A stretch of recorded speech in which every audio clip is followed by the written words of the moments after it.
Mayong hapon sa tanang mga kaigsuunan o kahigalaan dinhi sa One Voice Christian Fellowship sa Dakbayan sa Iligan. Dalaygon kaayo ang atong buhi nga Dios, gumikan kay nahatagan na usab kita og kahigayunan nga mopaambit sa iyang pulong sa atong panagtigom ning takna sa kahaponon. Please turn with me to 1 Corinthians chapter 9 verse 16. Unang Korinto kapitulo 9 bersikulo 16. And this is what the word of God says. Tungod kay kung ginawali ko ang ebanghelyo, wala ako'y katarungan nga manghinambog. Tungod kay kini nga katungdanan, gipapas-an man sa Dios kanako. Alaot gayud ako kung dili ko iwali ang ebanghelyo. Woe am I if I do not preach the gospel. Si Apostol Pablo, mga kaigsuunan, kung honorol pa ang pagahisgutan, first honor gayud kini siya, top notcher.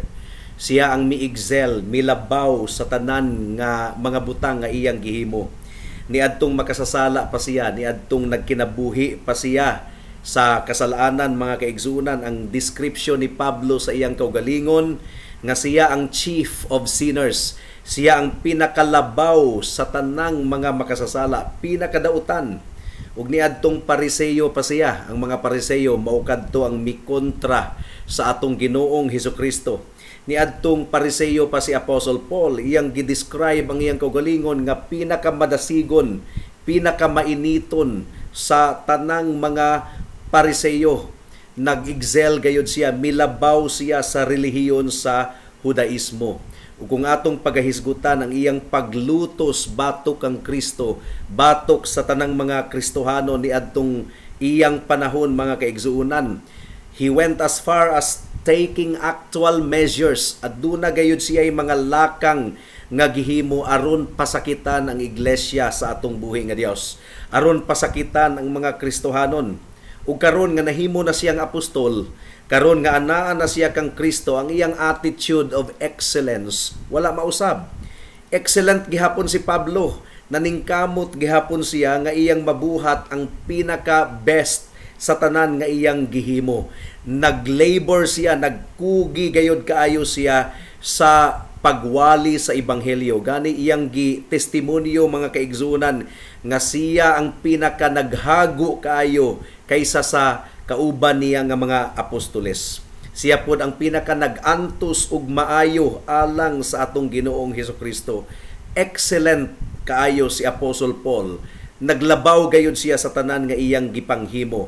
And when it comes to gospel proclamation, dili alang-alang ang iyang dedikasyon, mga kaigsuunan, sa pag-alagad sa atong buhi nga Dios. Ang iyang giingon sa atong teksto, tungod kay kung ginawali ko ang ebanghelyo, wala ako'y katarungan nga manghinambog. Tungod kay kini nga katungdanan, gipapas-an man sa Dios kanako.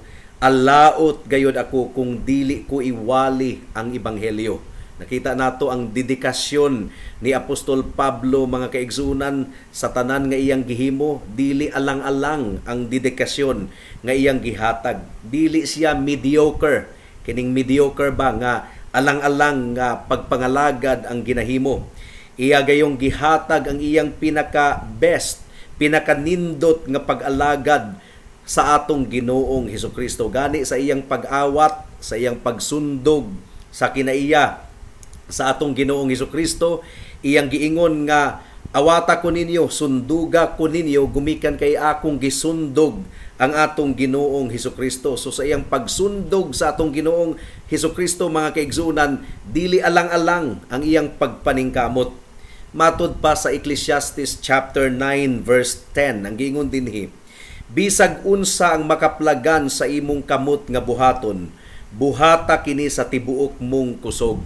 So, ang gisulti sa Biblia kanato nga bisag unsa kuno ang atong buhaton ang atong pinakanindot nga pagpaningkamot, mga kaigsunan.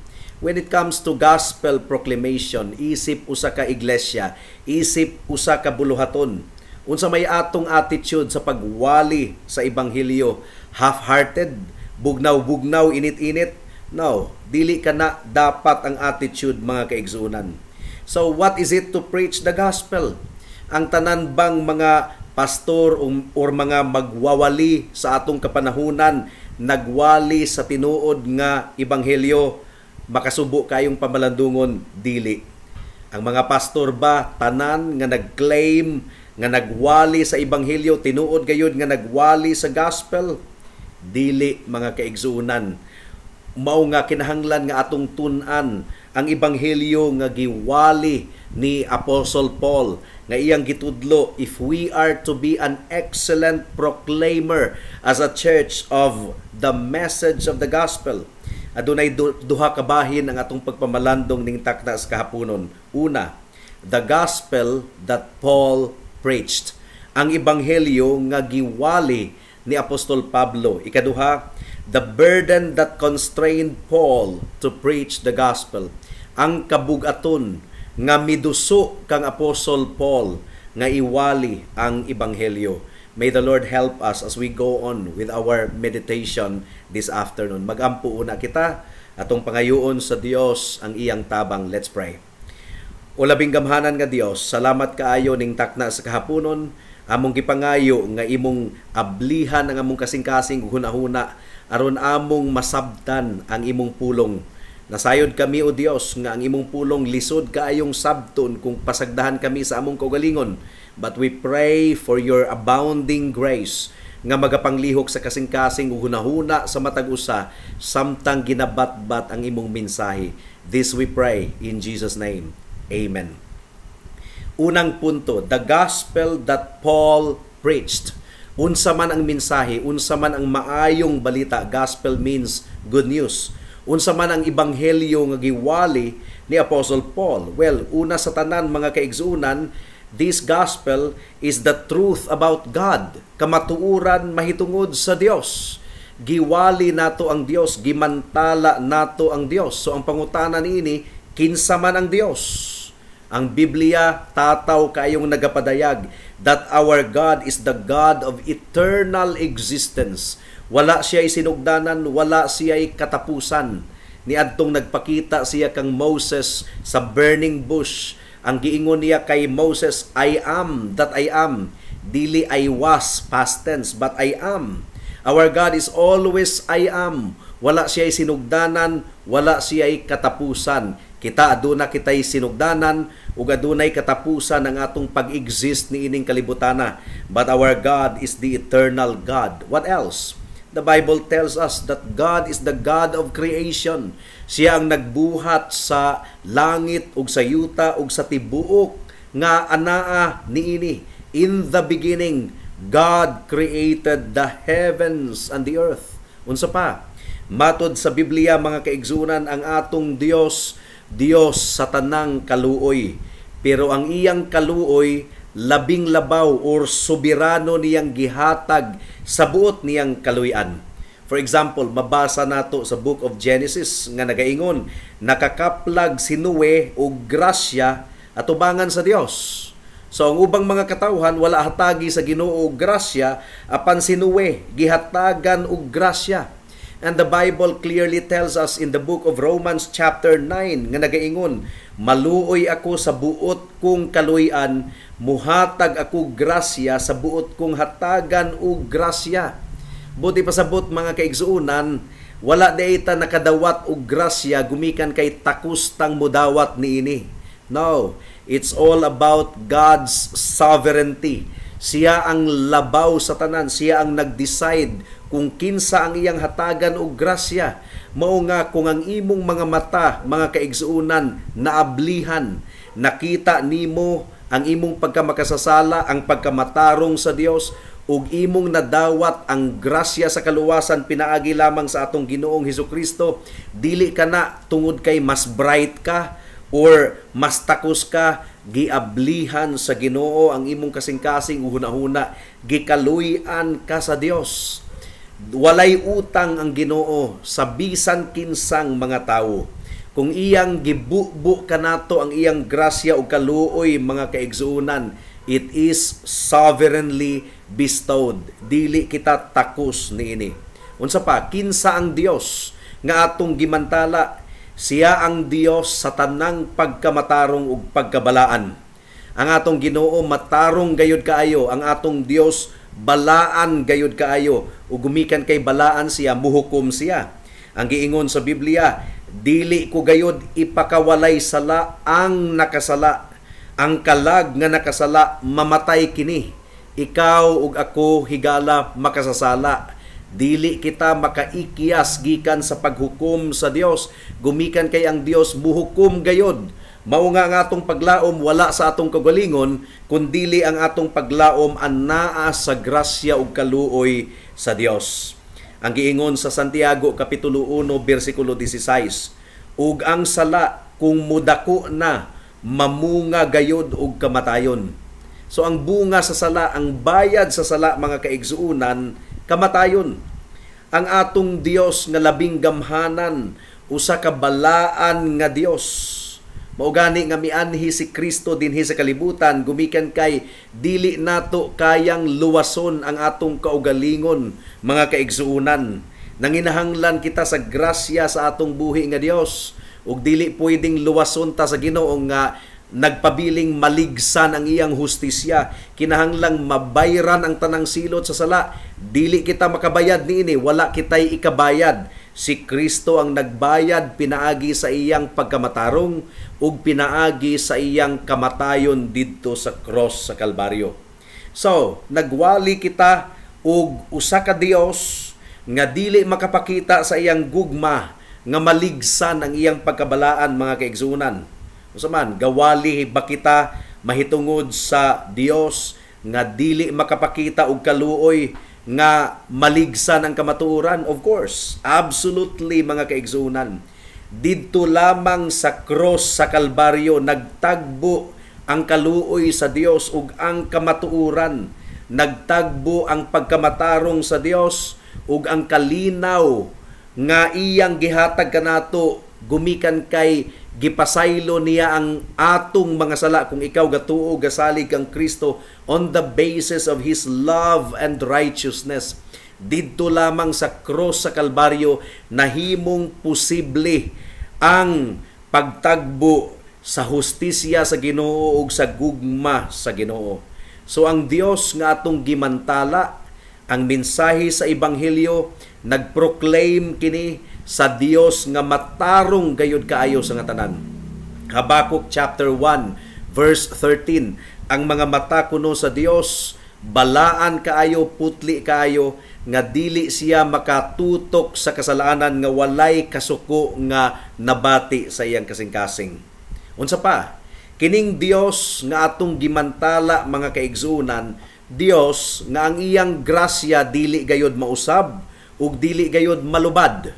Ang giingon sa Malakay chapter 3 verse 6, ang giingon dinhi, tungod kay ang Dios dili mausab, mao nga kamo mga anak ni Jacob wala maalaot. So dili mausab ang kaluoy sa Ginoo, ang iyang grasya. Abi ninyo mga kaigsuunan, daghang mga magwawali karon nga ang ilang giwali dili tinuod nga Dios sa Biblia. Ang matang sa Dios nga ilang giwali, huyang nga Dios. Dios nga napakyas. Dios nga dismayado kanunay.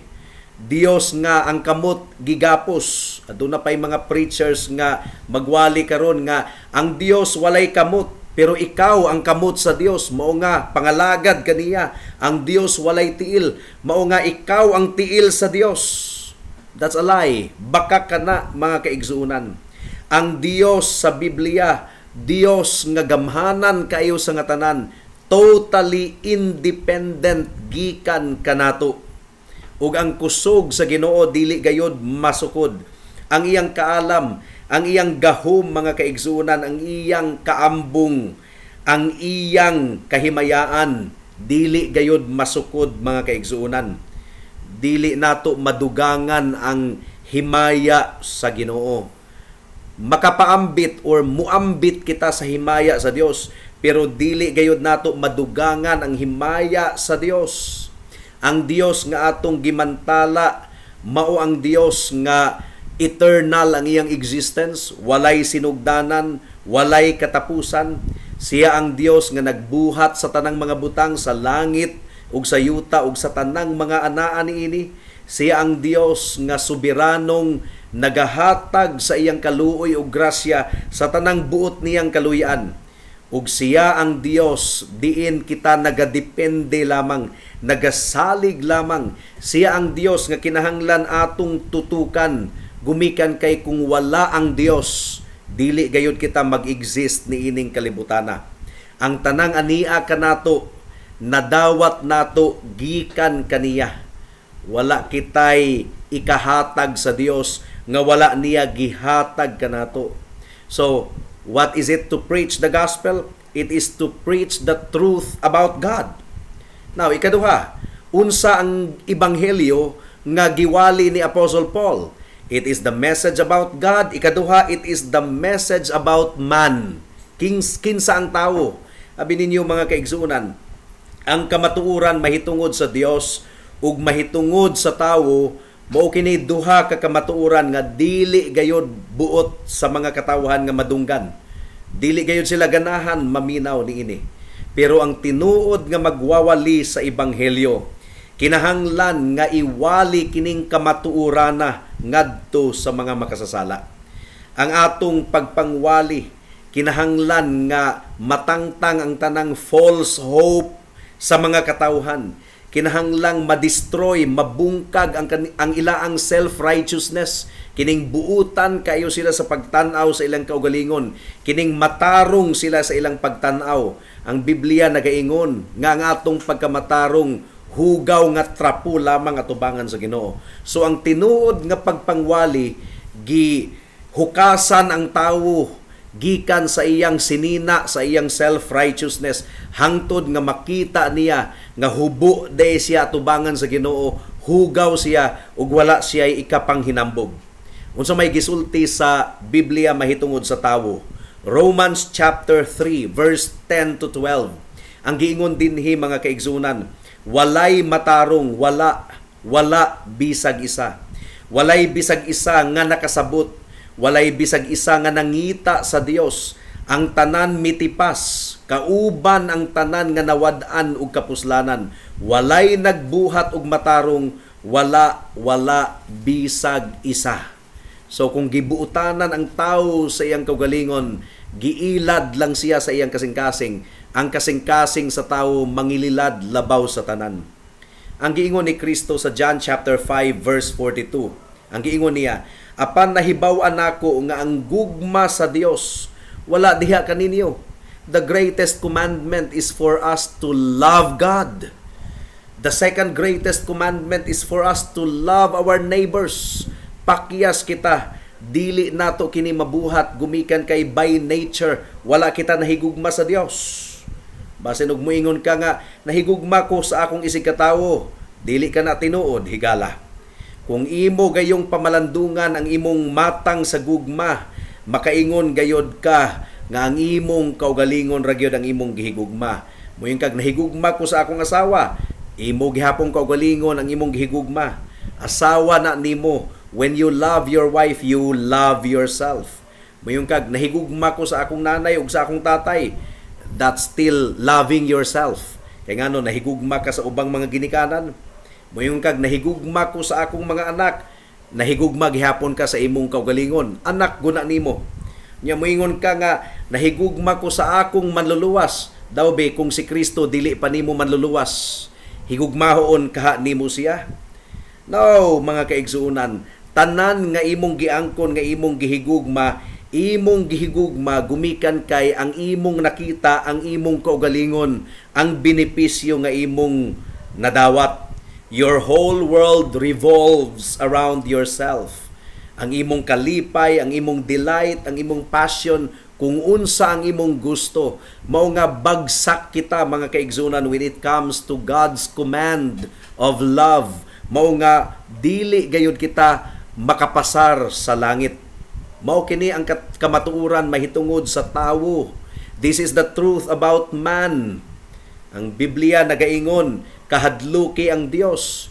Pero bisan pa sa atong kapanahunan karon, ang mga relihiyoso nga mga tawo nga anaa sa sulod sa simbahan, walay kahadlok sa Dios. Kay kung aduna pa sila'y kahadlok sa Dios, muhilom sila sa presensya sa atong Ginoo.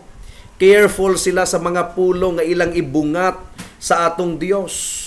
Ang ilang pagsimba adunay reverence, adunay pagtamod, adunay pagluhod, dili ingog jamming lang. Andiyat daghan kayong mga churches nga ang ilang pagtan-aw sa pagsimba murag lingaw-lingaw lang.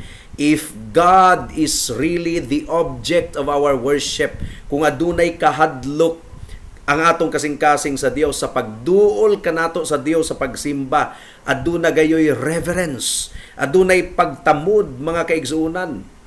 Si Job, niadtong nakita niya ang himaya sa atong buhi nga Dios, nawad-an siyag pulong nga giistorya. Niadtong wala pagipakita sa Ginoo kaniya ang himaya, grabe kayo ang iyang pagbagutbot, pagreklamo batok sa Dios. But when Job saw the glory of God, natuk-an si Job. Ang giingon sa Job chapter 40 verse 5, namulong na ako sa makausa ug dili na ako mutubag, sa makaduha ug dili na ako magpadayon. Si Apostle John, niadtong nakita niya ang kahimayaan sa atong Ginoong Hesukristo sa Revelations 1:17, mura siyag nahimong patay. Nahadlok gayud siya sa Ginoo. Ang giingon dinhi, sa pagkakita ko niya, mura ko og nahimong patay nga nahagba sa iyang tiilan. Mausab kini ang gibati ni Isaias mga kaigsuunan. Niadtong nakita ni Isaias ang kahimayaan sa Dios. Ang giingon dinhi sa Isaiah chapter 6 verse 5, ug miingon ako, makaluluoy ako, naalaot ako tungod kay ako usa ka lalaki nga adunay hugaw nga mga ngabil. Ug nagapuyo ako taliwala sa dapit nga adunay mga hugaw nga ngabil, tungod kay nakita sa akong mga mata ang hari, ang Dios sa mga panon sa kasundaluhan. In other words, niadtong nakita ni Isaias ang atong Ginoo, nakita usab niya ang iyang pagkadautan. Niadtong nakita niya ang pagkabalaan sa Dios, nakita usab niya ang iyang pagkadautan ug ang iyang kasing-kasing nakabaton og kahadlok. Mao ba kana ang imong gibati ning takna sa kahaponon higala? Wala kita galingaw-lingaw dinhi. Ang atong pagduol sa Ginoo at aduna gayoy pagtamod, balaan ang Dios nga atong giduol diha sa pagsimba. And when we proclaim the gospel, we have to proclaim the truth about God. And then we have to proclaim the truth about man, nga bagsak gayud siya tubangan sa Ginoo. Nahadlo kita nga ang average nga mga tawo nga musimba karon, mupauli sila nga feeling good about themselves. Pero kung ang magwawali, tinuod gayod nga nagawali sa kamatuoran mahitungod sa Dios ug sa mga tawo, ang reaksyon sa mga tawo, ila gayong dukdukon ang ilang dughan ug muingon sila, Ginoo, maluoy ka kanako, usa ka makasasala. So, what was the gospel that Paul preached? It was the truth about God. It was the truth about man. Ug ikatulo, kamatuoran kadto mahitungod kang Kristo. Si Hesukristo nga natawo didto sa Bethlehem, dili siya huyang nga manluluwas. Dili siya huyang nga tigbag-o sa atong katilingban. No, si Jesus nga taga Nazareth, Dios sa tanang mga Dios. Siya ang Mesiyas mga kaigsunan. Wala siya namatay ingon nga martir sama kang Jose Rizal. Wala siya namatay ingon nga example lamang, ihimplo lamang nga atong sundon. No, mikanaog siya dinhi sa yuta ug namatay siya didto sa krus sa Kalbaryo ingon nga madaugon nga hari, madaugon nga manunubos sa pagtubos sa iyang mga katawhan. Namatay si Kristo as the covenant redeemer. Aduna siya'y mga katawhan nga iyang gilukat mga kaigsunan. Namatay siya aron matuman niya ang gipabuhat sa iyang amahan kaniya. When Jesus Christ completed His mission on Calvary, misinggit siya, natapos na. Dili palpak ang atong Ginoong Hesukristo. Dili siya dismayado nga manunubos. Ang tanang mutuo ug mosalig kaniya, aduna gayoy kaluwasan, aduna gayoy kabag-uhan, adunay kapasayloan sa ilang mga kasalanan. Dili pildido nga manluluwas ang atong Ginoong Hesukristo. Dili siya huyang nga naglingkod siya sa langit karon, nadismaya, naghilak, gumikan kay ang mga katawhan, dili mutugot sa iyang pagdumala. No, Jesus Christ is the King of Kings and the Lord of Lords. Naglingkod siya sa tuong trono sa Dios. Ug moabot gayod ang panahon nga ang tanang mga kaaway ni Kristo yatak-yatakan niya sa iyang tiil, mga kaigsuunan. Si Kristo mao ang Dios sa mga buhi ug sa mga patay. Adunay pastor nga nadungga nato nga muwali, daghan na kayo moingon nga, won't you make Jesus Christ as your Lord? Himuon ba nimong Dios si Kristo sa imong kinabuhi? Higala, si Kristo Dios na. Whether you acknowledge it or not, si Kristo Dios. And this is what we proclaim. Si Kristo Hari. Dios si Kristo. Kung ikaw luwas, kung dili ikaw luwas, Dios gihapon si Kristo. Musilot siya ug muhukom siya. Kung kauban ka sa mga karniro sa Dios nga nagadayeg ug nagatamod kaniya, si Kristo mao ang Dios. Kung kauban ikaw sa mga kanding, Dios gihapon si Kristo. Bisan pag dili ka magpasakop, bisan pag musungag ka higala, si Kristo mao ang imong Dios.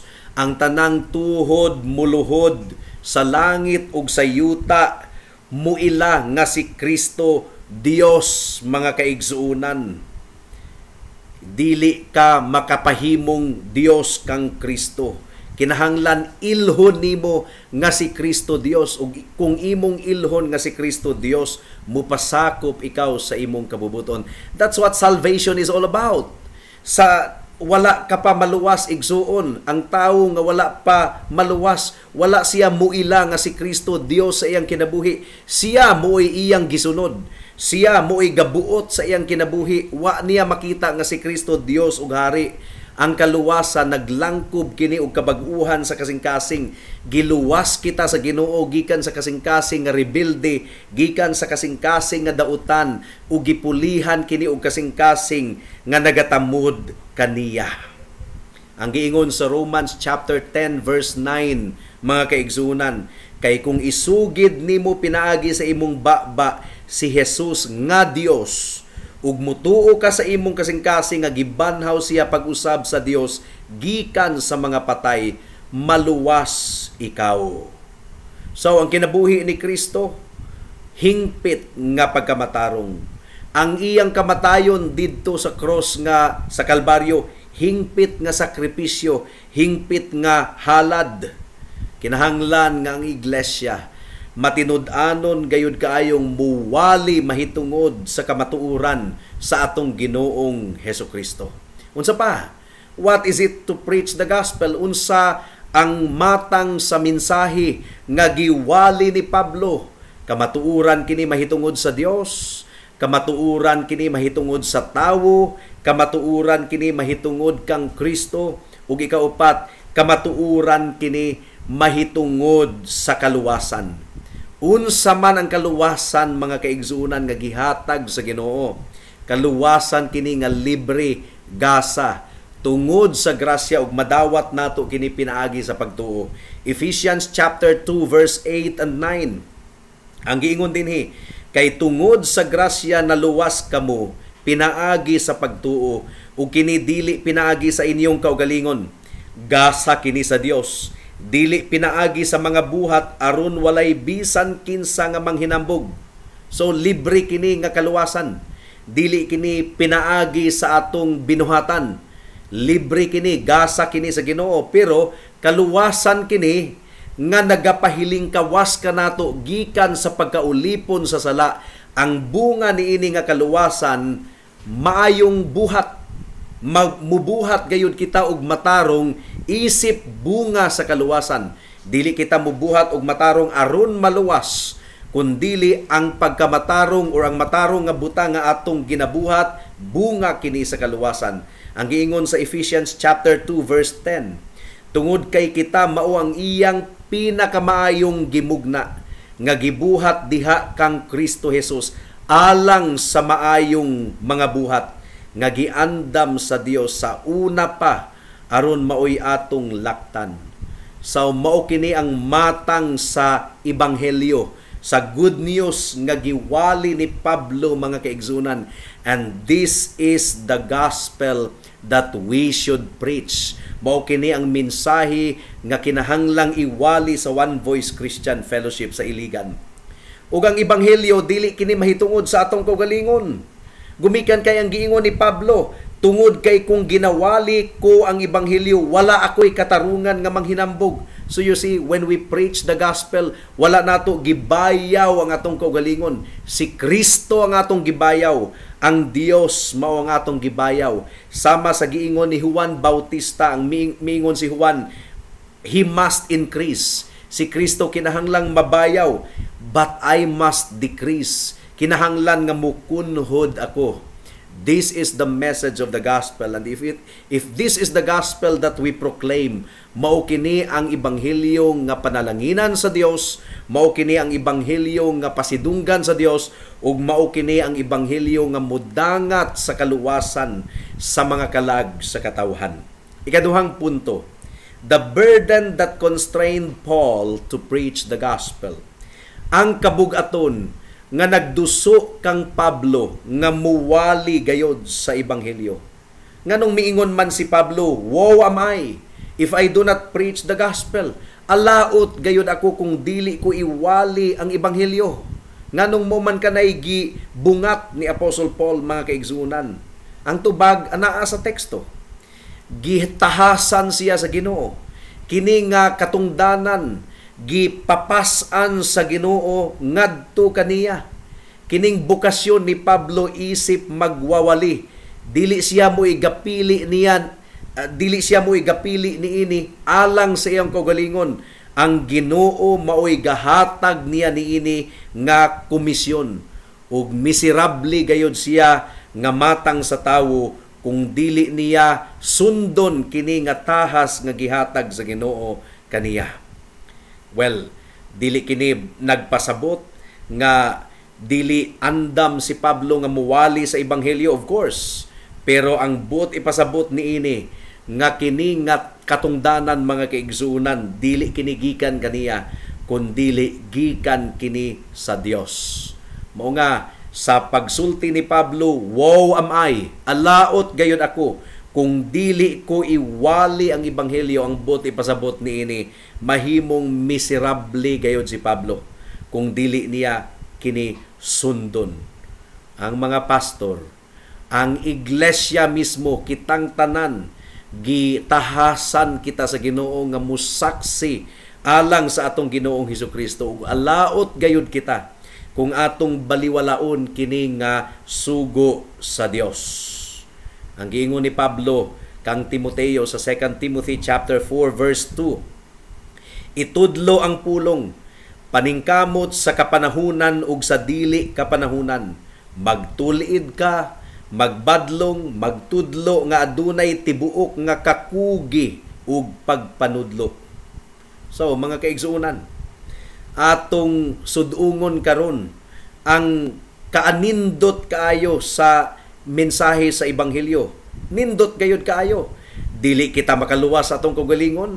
Ang Dios balaan, dili kita makapasar sa iyang pagkabalaan. Wala kitay paglaom, pero si Kristo mianhi siya sa kalibutan, isip kapuli sa mga makasasala nga susama nimo ug susama kanako. Dili nato masunod ang tibuok balaod sa Dios. Si Kristo ang misunod niini alang sa mga makasasala. Dili nato mabayran ang silot sa atong sala. Si Kristo ang nagbayad niini didto sa cross sa Kalbaryo. Substitution. This is the beauty of the message of the gospel of substitution, mga kaigsuunan. Maayong balita, good news, mahitungod sa atong Ginoong Hesukristo. Nakita mo ba ang kaanindot kaayo niini, mga kaigsuunan? Si Kristo lamang ang makasunod sa balaod sa Dios. Si Kristo lamang ang makadala kanato ngadto sa presensya sa Dios Amahan. Si Kristo lamang ang makatagbo sa gikinahanglan sa tanang mga makasasala, ug si Kristo lamang ang makapreserve kanato hangtod sa iyang pagbalik. Mao nga, kung atong imantala sa matag usa mga kaigsuonan nga si Kristo namatay alang sa atong mga kasalanan, nga si Kristo igo na, insakto na nga maluluwas, nga si Kristo mao ang kapuli nga mikanaog dinhi sa yuta ug iya kitang gihatagan sa iyang pagkamatarong, sa pagkamatarong nga dili gayud nato ma-produce mga kaigsuonan. Miadto siya didto sa cross, iyang gipas-an ang tanan natong sala, iyang gibayran ang tanang utang sa mga makasasala. Siya ang atong tigpataliwala, siya ang manlalaban kanato mga kaigsuonan. Kung ikaw muduol kang Kristo, kung ikaw nahiusa kang Kristo, maluwas gayon ikaw, mao ka na ang kamatuoran. Ug mao ka na ang kamatuoran nga maghatag nimo og kagawasan mga kaigsuonan. Ang giingon ni Pablo, "Woe am I if I do not preach the gospel. I am really in trouble." Tinuod gayod nga misery. Usa ka dakong krimen mga kaigsuonan kung ang mensahe sa ebanghelyo nga gi-entrust sa Ginoo kanato, gisalig sa Ginoo kanato, dili nato iwali sa mga katawhan nga nagmarch sa padulong sa impyerno, nga naglakaw padulong sa impyerno mga kaigsuonan, kung atong pugngan ang atong baba nga iwali ang ebanghelyo sa mga katawhan, nga basin og karong simanaha lamang taman ang ilang kinabuhi dinhi sa kalibutan. Unya mag-focus ta sa uban nga mga concern, mag-focus ta sa mga politiko, mag-focus ta sa denomination instead of focusing on gospel proclamation. Alaot gayud kita kung ato kining baliwalaon mga kaigsuonan. This is really a terrible crime. Ug hinaot nga hatagan kita sa Ginoo kakugi nga iwali gayud ang ebanghelyo. This is the reason kung nganong nag-exist ang church. Gibutang kita sa Dios ingon nga kahayag ug asin sa kalibutan. We have to preach the gospel. Woe are we if we do not preach the gospel. Matod pa ni Charles Spurgeon ang iyang testimony, aduna kunoy usa ka batanon nga babayi nga nabugatan na kaayo siya sa iyang sala. So nangayo siya tambag sa usa ka tawo nga member sa church, ug ang giingon ni atong tawhana, pag-ampo lang gud, iampo lang na imong burden. Matod pa ni Charles Spurgeon, dili man kana mo'y biblical nga pamaagi to comfort a sinner nga nabugatan sa iyang sala. So ang babayi mipauli ug miampo, bugat gihapon ang iyang pamati. Bugat gihapon, wala gihapon masulbad ang iyang kabugaton sa sala. Mibalik siya ni atong tawhana ug ang giingon sa tawo, pagkugi lang og basa sa Biblia. Basa lang gud sa Biblia hangtod nga makaplagan nimo ang kamatuoran. Dili ka na mo'y pamaagi sa Biblia mga kaigsuonan. Dili ka na makapatuboy sa atong Ginoong Hesukristo. O daghan kayong mga pastor nga ingon ana no, wala gayud sila'y solusyon nga ginahatag sa mga tawo nga nabugatan sa ilang sala. Kung ang usa ka tawo nabugatan sa sala, unsa may atong isulti? Believe in the Lord Jesus Christ and you will be saved. Kinahanglang luwason ka ni Kristo. Naa kang Kristo ang kaluwasan, tuo ug salig kaniya paghinulsol sa imong sala. Dangup kang Kristo, salig sa iyang pagkamatarong, salig sa iyang hamili nga dugo, higala. Dili nato tabun-tabunan ang kamatuoran, dili maluwas ang mga katawhan, pinaagi sa bisan unsang butang. Maluwas lamang ang tawo pinaagi sa substitutionary death and resurrection of Jesus Christ, sa iyang pagkamatarong ug sa iyang dugo nga itabon ngari kanato, ingon nga makasasala. O kung gitabunan na kita sa dugo ni Kristo, gisuluban na kita sa iyang pagkamatarong, mahimo kitang madawat sa iyang atubangan. That is the good news. Ug bisan kinsa ang moduol kang Kristo, dili gayud niya isalikway mga kaigsuonan. That is the good news. Ug unsa ang attitude nato sa atong pagpangwali? Adunay magwawali nga nag-ingon, I am preaching as a dying man to dying men. I am preaching as one who may never preach again. And under God, I'm going to tell you the truth. basin og katapusan na lang nato kining pagwali, we've got to tell the truth. Grabe kaayo bugat kini nga mga pamulong, mga kaigsuunan sa usa ka magwawali nga atong nabasahan. I'm preaching as a dying man to dying men. I'm preaching as one who may never preach again. And under God, I'm going to tell you the truth. Basin og mo na lang kanay katapusang higayon nga maistorya nimo kanang tawhana. Gumikan kay kuhaon na siya sa Ginoo. You have to tell the truth. Og isip pagtapos ni ini nga mensahe, mga kaigsunan, we say with the Apostle Paul, alaot gayod ako, alaot si Pastor Jeremiah, alaot kitang tanan if we do not preach the gospel. Pero adunay bugat usab nga kaluha nga statement ni ana, mga kaigsunan. Alaot ikaw kung giwali nako ang ebanghelyo, unya dili ka mutuon ini.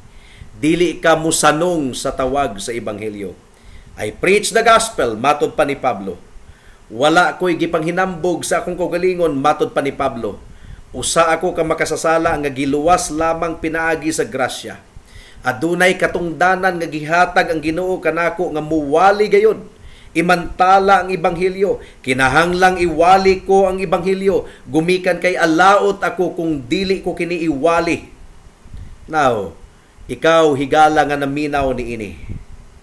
Masulti ba usab nimo nga mutuo ako sa ebanghelyo, mutuo ako sa maayong balita, ug kung nagtuo ako sa maayong balita, wala ko'y ikapanghinambog.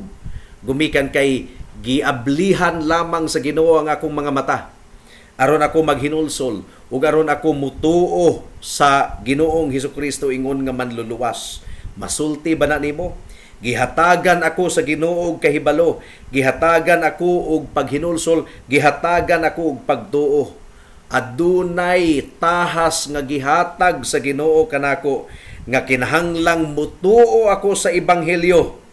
Gumikan kay kun dili ako mutuo sa ebanghelyo, maalaot gayud ako. Ug wala na gayoy kaluwasan pa sa uban nga mga mensahe but the gospel of the Lord Jesus Christ.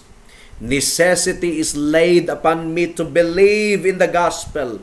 Gumikan kay alaot gayud ako kung dili ako musalig ug mutuo sa ebanghelyo. Alaot gayud ikaw higala kung dili ka mutuo ug musalig sa ebanghelyo, kung dili ka mutuo ug musalig kang Kristo, ingon nga imong Dios ug manluluwas. Woe be unto you if you do not believe in the gospel. This is the message that we proclaim.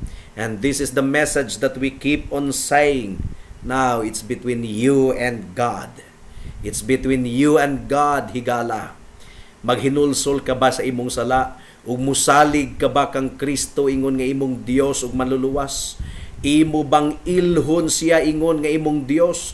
Mupasakop ba ikaw kaniya? Mudangup ba ikaw kaniya alang sa imong kapasayloan? Woe be unto you if you do not believe in the gospel. Pag hinulsol sa imong sala karon ug dangup kang Kristo karuna, kay basin ug maulahin ang tanan. Magampo kita. Salamat o Dios sa mensahe nimo sa ebanghelyo. Woe be unto us if we do not preach the gospel, but woe be unto anybody if they do not believe in the gospel. Hinaot nga kining duruha ka kamatuoran, mao gayoy mudukdok sa among kasing-kasing ug hunahuna, ug dili kami mahiluna o Dios hangtod nga dili namo madawat ang kapasayloan, ang kaluwasan nga libre. Dili kami mahiluna hangtod nga among kasing-kasing dili mabago. Ginoo, hinaot nga magapanglihok ikaw sa matag-usa ning takna sa kahaponon. In Jesus' name we pray. Amen and amen. Daghang salamat sa pagpamati sa pulong sa Ginoo. God bless us all.